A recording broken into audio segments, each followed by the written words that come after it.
yo, foreigner, you crazy for this one. Yeah, they think I'm jab riding when I'm left hooking. Fiends say they love me cause they know I keep that sack moving. Sad to say, but this the life that I have grew in. I had to hustle, skipping class, man, I was true in. I can flip some packs and teach you how to do it. This the real deal. Better watch your back cause people will kill. Kill Bill, kill switch on the Glock, yeah, this the real. And people spin around them blocks just like a Ferris wheel. But that's enough of that. Let me tell you about my life and where I grew up at. I grew up in the south of Topeka. Then I moved to the east in the streets and I ain't fucking with neither. I ain't the type to go with kill or go and sit on that block. I'm the type to get some. Hey man, this is Jay North. Y'all watching Bucket Discussions. Make sure y'all tap into the past video. Make sure y'all check out the upcoming shit. These guys are real talented. Got something special going on here. Appreciate y'all, man. What's going on, Bucket Discussions family? We are back again with another reaction video. Today I have one of my favorite YouTubers in all the land, JxmyHighroller. Before we get started, I just want to go ahead and give JxmyHighroller his flowers. He's one of my favorite, like I said, one of my favorite YouTubers to do. His videos are super well researched. He's speaking a lot of facts in them. It's not like a lot of opinion. He's really just giving you the cold hard truth, which I really appreciate from him. I've been watching him, JxmyHighroller, Mike Zimba, Swish Out. I've been watching these guys since damn near high school, being in the back of the class like these when the teacher talking, and I'm sitting there watching YouTube videos. I'm watching one of these guys, man. Their NBA commentary is super dope, and I just really appreciate it.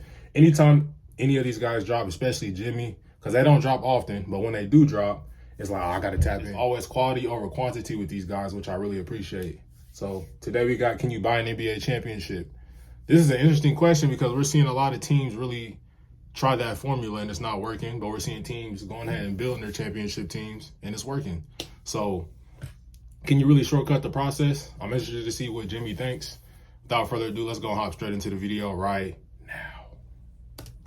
Here are your 2022 NBA champion, Golden State Warriors. And honestly, I think his thumbnail was super dope too, and it really represented like the two different styles of winning championships. We've seen LeBron and the Cleveland Cavaliers go against the Golden State Warriors for those 4 straight years, and LeBron really tried to play player and GM and really just switching around teams, while the Golden State Warriors were bringing back consistently the same team with the same core and just kind of switching around the pieces a little bit.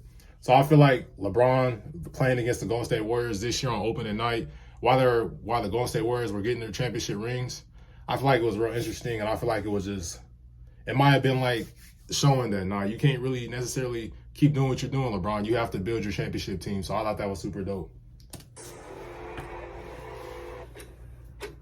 Question. Can you buy wins in the NBA? If a team spends enough money, will it inevitably lead them to a title?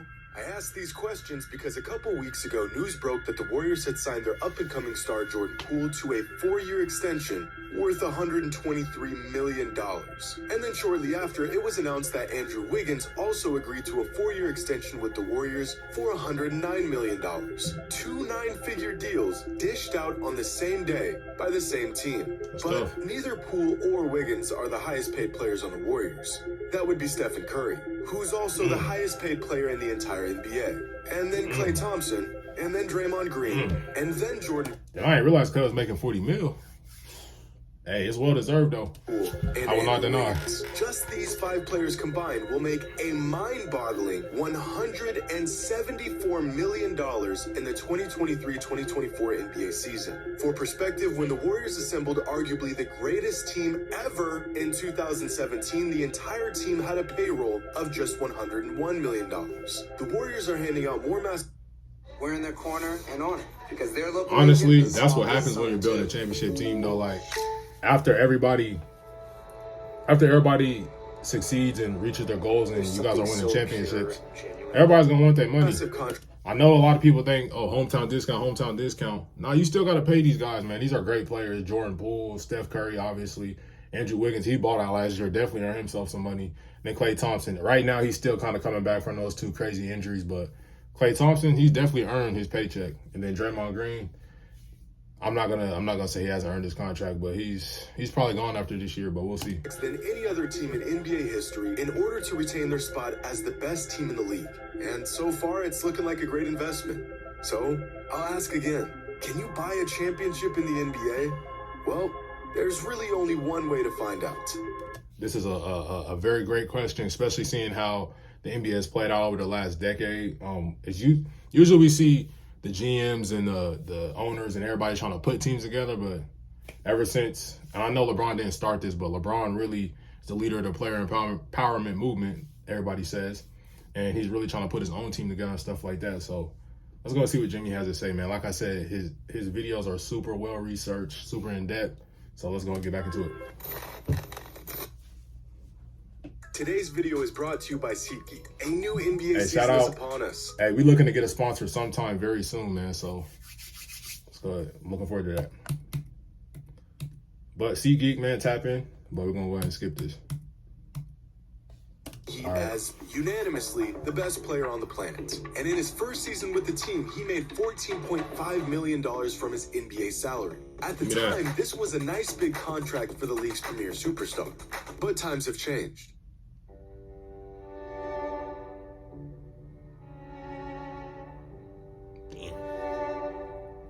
That's definitely true. I mean, the next guy up in every sport is always gonna get paid the most. So I don't understand like why people get their egos involved. Like, oh, he's making more than me. That's just how it works. But that is insane to see how much the game has grown over these past 10 years. Prime LeBron, 2010 was making 14 mil. Obviously, that's a lot of money, but just kind of see how the game has grown now. Like 14 mil is not nothing. We got guys on the bench making that much. 102. There are 102 NBA players who will make more money this season than a prime LeBron James made a decade ago. Part of this is due to inflation, but mainly this is due to the fact that the NBA simply generates far more revenue than it did back then. But throughout NBA history, teams have been willing to pay an insane amount of money to have a chance at a championship. In Michael Jordan's last season with the Bulls, MJ was paid quite possibly the most. Real quick before we get into that, obviously, it's smart for them. If you're trying to buy a championship, obviously you want all the best players, because if you win a championship, then that means more money for you. I mean, that's an investment at the end of the day. Money relative to his peers in the history of sports. In the 1997-1998 NBA season, Michael Jordan made $33.14 million from his NBA salary. By himself, MJ made more money than the combined team. Are we saying in 1 year? Or are we saying Michael Jordan made In the 1997-1998 NBA season, Michael Jordan made $33.14 million from his NBA salary. That's By himself, MJ made more money than the combined team salaries of 19 other NBA teams that season. His contract was so massive that the league implemented a maximum salary rule the following season, which prevented teams from paying the equivalent of an entire roster's payroll to one single player. Even by today's but can we argue he didn't deserve it? One-year salary. It's Michael but Jordan. If we adjust for inflation and total revenue driven by the league, Jordan's 1998 salary would be the equivalent of an NBA player making approximately $120 million this season, which makes the contracts of even the highest they're getting players there, today man. They're look like getting an there. absolute bargain. It's insane. I know, but it's true. The man was very valuable, and this massive contract would prove to be well worth the investment. So we got Dame making 60 mil. They also knew that starting having next him year on the roster was the closest thing to a guaranteed championship. So they paid up and were rewarded for doing so. But I'm not even trying to be funny, man, but if MJ was worth that much then, how much would LeBron be worth now if we really was paying him for his value? I know a lot of people, LeBron should have took less for the Lakers. Why would he take less? That's LeBron James. If LeBron was a walking finals appearance for, 10 years? He went to 10 straight? Something crazy like that? How much was Bron worth? Comment down below. Today's NBA, a league that's crowded with talent, 9-figure contracts being handed to players coming off the bench. Is it possible to buy your way to a championship? If a team is willing to pay a hefty luxury tax and spend more than market value for the available talent, does that guarantee success? Well, first, let's look at the teams that actually won championships throughout the years and how much they spent on their roster. Last season, the Warriors won the championship, and wouldn't you know it, they had the highest payroll in the entire NBA. In 2021, the Bucks won the championship, and they did not have the highest payroll in the entire NBA. In fact, among all teams that won a championship over the last 30 seasons, only 5 championship teams had the largest payroll in the NBA. When looking at the numbers, there's actually almost no correlation to how much a team is willing to spend and whether they win the championship or not. That's Sure, not crazy. teams with some of the cheapest rosters virtually never win, but teams that have some of the most expensive rosters also don't win the majority of the time either. And surprisingly, 8 of the last 30 championship teams had a total team salary that was cheap. Hey, you see the Spurs, man. The Spurs, they low-key on that Patriots. It's like, we ain't finna pay you a lot of money, but you gonna want to come play with us because we the Spurs. Like, that's nuts. How many championships they won without really spending that much money. Than the average team salary in the league at the time. The craziest example of this was back in 1995 when the Rockets won a championship despite having the 4th cheapest payroll in the entire league. Money can buy good players, but it can't prevent injuries, locker room issues, unforeseen circumstances, and it's certainly... Hey, all I gotta say is, man, I hope Zion stays healthy this season, man, because it's not looking good. AD as well, man, because it's not looking good. Cannot buy a championship. But what about wins? Does spending far more money than other teams equate to winning more games than other teams? Well, When I move, you move. Just like that. Hey Google, Just like that. When I move, you move. Just like that. When I move, you move. Just like that. What are you doing today to change your mood? Oh, they're going crazy with the ass 30 today. minutes ago, I've taken this cannabis-infused edible from Mood. I will be visiting that site very soon after this video. last season, the Lakers had a team payroll of $164 million, and they won just 33 games. That same season, the Grizzlies won 56 games and Hey, Coop, bro, I know you watching this, bro. Don't even say nothing in the comments, man. I know what you about to say, bro. had a team payroll Don't of even just say nothing, man. $117 million. The Lakers spent damn near $50 million more than the Grizzlies just to not even make the playoffs. But this is an extreme example of team payrolls not quite converting to wins. So here's a graph of every NBA team last season with team payroll on the left and total wins on the right. And if you look closely, there's actually a subtle correlation between how much a team spends on their roster in a season and how many wins they pile up. These teams spent less money and won fewer games. These teams spent more money and won more games. But there's no exact science here. For example, the Thunder spent about 45 cents on their roster last season and still won more games than the Rockets, Pistons, and Magic. The Phoenix Suns spent a little bit more than the league average on their roster last season, and they won by far the most games in the regular season. But generally speaking, spending more money does in fact yield more wins for any given team. But far more often, it will not yield a championship. That, however, has not stopped teams from trying. Back in 2005, New York Knicks owner James Dolan went all in and spent a criminal $124 million on the Knicks roster that season. The salary cap at the time was $46 million.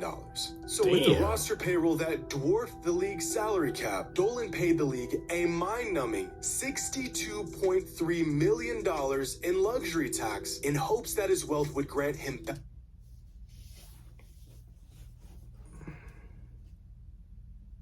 I don't want to disrespect because there's some legends in this lineup right here, man. But you know what? Never mind, I'm gonna save it. David Lee was a baller. Eddie Curry, he was pretty good for a few years. Channing Frye, he's best known for being LeBron's boy, but he can shoot the three, man. So shout out to these guys. Basketball I ain't gonna disrespect. It did not. The Knicks finished the season with just 23 wins and the worst record in the Eastern Conference. Money cannot buy you an NBA championship. But the goal isn't just to spend... And bro, let's be honest. When are the Knicks gonna be good again? I really genuinely feel bad for their fans. I know as a Laker fan, like, we looking trash right now, but like, the Lakers are the Lakers and the Knicks are the Knicks, but the Knicks, they haven't won nothing. Like, come on now, let's get it together. Much money as possible. The goal is to sign the best, most cohesive players money can buy to your roster, which in its very nature leads to spending more money. For this exact reason, the rookie contract is by far the most valuable deal in the NBA. Last season, players like Darius Garland and Trejon were all-star caliber talents for the small price equivalent to that of a bench warmer. Thanks to his rookie contract, Luka Doncic was named first-team All-NBA last season. Hey, we got a reaction coming about Luka this week, man. Luka's highest-paid player. I got him as MVP this year. I know it's early, but Luka balling. Rashawn Holmes and Jeremy Lamb. In fact, here's a graph of how much every NBA player is paid relative to how much value they give their teams in terms of win shares. It's not perfect, but it does the job. Now, in a perfect world, every player would be paid exactly what they were worth, which, hypothetically, is this line right here. But of course, this is rarely the case. Jonas Valanciunas and Daniel Theis are examples of two players who get paid exactly what they're worth statistically. Their teams are literally and statistically getting what they paid for. Now, most NBA players fall right here. Role players, rookies, young unproven talent, guys like that. Over here are the players who are grossly underpaid, usually rookies stuck on their first. And I like, this is why I said Jimmy, he's different because he's really breaking it down. He's doing the math around all this different stuff, man. But it's kind of like the rookie contract in the NFL for a QB. You want to get a guy like a Patrick Mahomes, you want to get a Josh Allen, you want to get a Justin Herbert because they're cheap. Lamar Jackson, they're cheap. So if you have a cheap quarterback that's giving you MVP production, all right, let's go. We can go get this receiver, we can go get that receiver. You can splurge in free agency, and it's really a smart way to build your team. So for these NBA players or NBA organizations, you want to get a guy like a Trejon, you want to get a guy like a Zion, even though he's not healthy. You want to get these guys that are real. They're producing at an MVP level, but you're paying them dirt cheap for what they're worth. So, I mean, obviously that's a smart way to build your team. Waiting to cash in once it expires. Here's Trae Young, here's Luka Doncic, and here's Mikal Bridges. These are the contracts owners and GMs dream of. Overall, players below this line would be considered underpaid, and players above this line would be considered overpaid. Despite being the fourth highest paid player in the NBA last season, Russell Westbrook didn't offer much from a winning perspective, which resulted in him. But I feel like, mainly in the NBA, but in sports in general, don't you just get paid off what you've done? Or do you get paid off what they think you can do? Comment down below, man.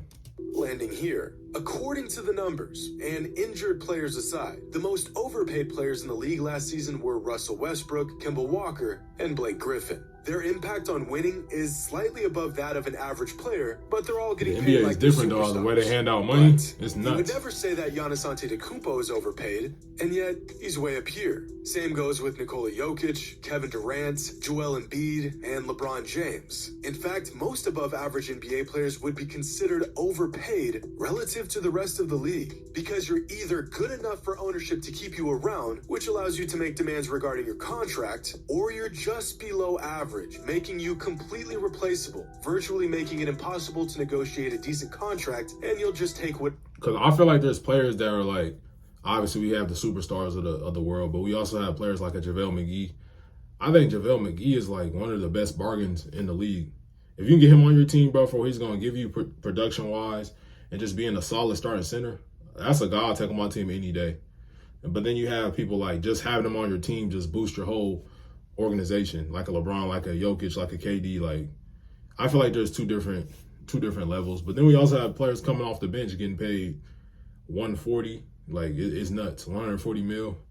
You can get. Insane. There's hardly any middle ground here, and the Warriors are a glaring example of this. Since after re-signing Jordan Poole and Andrew Wiggins, the Warriors' Big Five land here. And this right here perfectly summarizes the financial aspect of the NBA. Kevin Durant did not contribute 3 times as much to the Nets last season as, let's say, DeJounte Murray did to the Spurs last season. And yet, KD made 3 times as much as Murray did. See, Jimmy breaking it down to the very last compound. Like, excellence, there is no formula to how much they're worth. You don't bargain with these players, and you certainly do not let them walk and risk ruining your chances at a title. You simply pay them whatever they want, and you count your blessings. But according to the rules, the Warriors can only pay Steph so much. Thanks to Michael Jordan, his NBA salary has a very finite ceiling. But the rest of the money can go to every other player that helped them win a championship last season. Steph has reached a level in the NBA, and specifically within the Warriors franchise, where he can demand virtually any dollar amount, and it would be completely justifiable. Steph could ask the Warriors for $150 million. Another thing, Steph has one of the most unique contract situations in NBA history, just for the simple fact that his first few years he was injured a lot. He had a lot of ankle injuries. He couldn't stay on the floor. So they were paying him dirt cheap during those runs that he made to the finals to play against the Cleveland Cavaliers. So now Steph Curry, $200 million, that seemed like a bargain to me. Like, that's Steph Curry. He boosts your whole organization. Like, he's somebody you can build around. He's definitely earned his contract. And then we got players like Klay Thompson, Draymond Green, like I talked about earlier. They definitely earn their contracts as well, but they may not be on the backside of their career at this point. but you're paying them because of what they've done for your organization. But then the other case, you got Jordan Poole and Andrew Wiggins. They showed their potential last year. Like, damn, these guys can be really good and they can carry us into the future when Steph Curry and Klay Thompson and Draymond Green are kind of on their way out. So they're getting paid for their potential. $1 a year, and if it wasn't for the maximum salary rule, Joe Lacob would be so eager to get him his money, he wouldn't be able to pull out his checkbook fast enough. Similar to what the Bulls did with Michael Jordan in his last few seasons. Still don't like the Warriors organization, but I respect them. Going all in with Curry. They know that as long as he's in his prime, they have a damn good shot at winning another title. They've got their hands on one of the greatest players of all time, and a supporting cast that complements his skill set better than anything they could have imagined. And I'm not gonna lie, like, I didn't think they were that good last year, but I feel like they got a lot of, I don't want to say breaks because that seems like I'm just hating on them, but like I feel like they got some breaks last year. They had good injury luck, but we also had this year, I'm watching them play and I'm like, I don't know if they're, because a lot of people say, oh, I got the Warriors repeating. I'm like, I don't see it. But then I watched them play that first game against my Lakers. I'm like, oh, no, they got the formula to win a championship again this year and for the next 5 to 10 years. Like, they have shooters all over the floor. Their offense is amazing. They got a great coaching staff, a great organization that's willing to spend money to get these guys players and just really to keep the core together. So, hey, much respect to the Golden State Warriors. For sure. No hate from me. So if it means paying a young Jordan Poole one of the biggest contracts in the entire NBA, paying an aging Draymond Green more money than any other team would offer, and paying Andrew Wiggins exactly what he asked for, it's all worth it. Is any player overpaid if they play a crucial role in winning a championship? It's tough to call anyone overpaid if they were a vital component to winning that banner that hangs in your rafters. And they give your team a legitimate opportunity to hang another one. Because of the maximum salary rule, Steph will never get paid truly what he's worth. But that doesn't mean the Warriors can't spend the money in other places. Now, you know you're good when you get paid, but you know you're great when you get other people paid. And because of Steph's impact, his whole squad is laughing to the bank. Because just like every team that came before them, the Warriors cannot buy a championship. But that won't stop them from trying.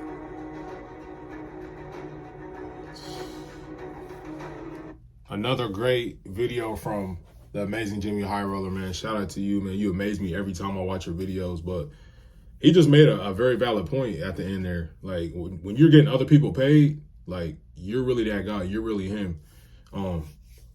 So I think the Golden State Warriors, obviously, they have a great chance. I'm just thinking about, like, if you really could pay players, how much that they're really worth to your organization. How much would these Steph Currys, how much would LeBron get paid? How much would a Giannis get paid? How much would a Jokic get paid? It's insane to think about, man. Like, but once again, shout out to JxmyHighroller, another great video. Thank you guys for watching. I'm going to catch you on the next one. Peace. Like I'm Conan, count up with both hands. Switch the flow like it was broken. I'm on the road, man. Making plays just like DeRozan. I shoot my shot, and that shit wetter than the ocean. I brag a lot, but with the wind and come the boasting. I made a lot from them apartments that I sold. And he didn't make it up to college, so them streets where he enrolled in. I know I'm a scholar from the moments that I was exposed in.